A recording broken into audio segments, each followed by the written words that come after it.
All right, guys, it's your favorite Counter-Strike duo. It's Henry G and Shaddy B, and we're going to be doing the hot match of the week, the keys to victory. This week, quite an interesting one. The Danish Dynamite, the Danish Derby. It's going to be Astralis versus North, happening on the 15th of March, 5 p.m. CET. You've got North, I've got Astralis, and the first question is, who is the best in Denmark? Mate, right now, it's definitely the North boys. They've got the young stars in the lineup. Sure, they haven't achieved a lot, but look at this trajectory that these kids could be on, mate. Okay, look at the people we've got. We've got Kirby, we've got AZ, we've got Volder, the new young Orpa Mert.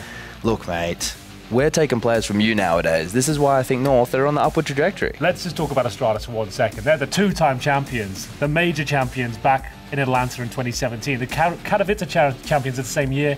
Sure, they haven't won in a while, but they've got prestige, they've got pedigree, they've got the experienced players that know how to win. There's a lot of skill within that team. And sure, you've got the young guns, you've got the new ideas, but I'm just not really believing it just yet. You got to look at us where we're going. The new faces, the young, keen kids. You guys are getting to the end of the tenure of Danish Counter-Strike now. The Devices, the Duprees, the Zipniks, they're getting a bit old. But now I got the Kirbys. He left Astralis. That's how much faith he has in that project. Because he realized he wasn't the star on there. He wasn't the big name within the team. He was being stifled by the rest of the guys. There's too much talent within Astralis. He had to go. He had to go to a lesser skilled team so he could actually make a name for himself.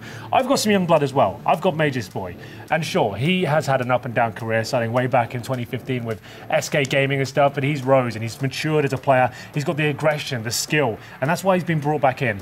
And they're still kind of calibrating right now, still trying to work out how to get the most out of him, but I feel like pound for pound, he's a better pickup than Kiabi right now. All right, what about Volder? He has been the most consistent Danish player of these last couple of months. He is very, very good indeed. 30 frags, time and time again. This kid clutches, he's getting more aggressive, he's playing a more dynamic brand of Counter-Strike. Right now, I think he's the most consistent Danish player. I would agree with you. In terms of like actual fundamentals of Counter-Strike and fragging ability, he is very good and a great asset for North, but whether he's enough to get them over the finish line against a team like Astralis, I'm not so sure.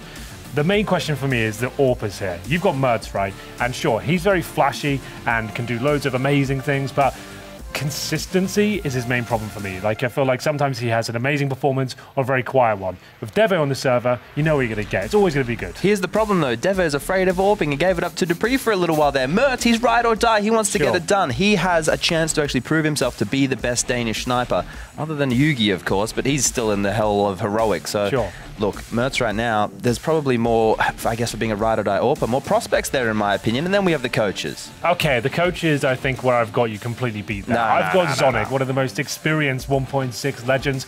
I know what you're going to say about your guy, but your coach has not even been part of the CSGO scene whatsoever. Abe was a big name back in the day. We were talking 2008, sure. But right now, what experience has he got in CSGO? How can he really help this team? Zonic in 1.6 would have been nothing without Ave. Ave was the tactical mastermind. He was coming up with so many amazing ideas back then, and now he's going to bring that to CSGO. He's one of the greatest minds we've ever had in Counter-Strike. Now coaching North, has these young guns, has all the tools he needs. He actually has, you know, a bigger chance of being more influential as a coach than I think Zonic can be. I'm happy to be proven wrong. If he's the difference maker for this particular matchup, then that should be a lot of fun. Either way, it's happening on the 15th of March at 5 p.m. CET, Astralis versus North.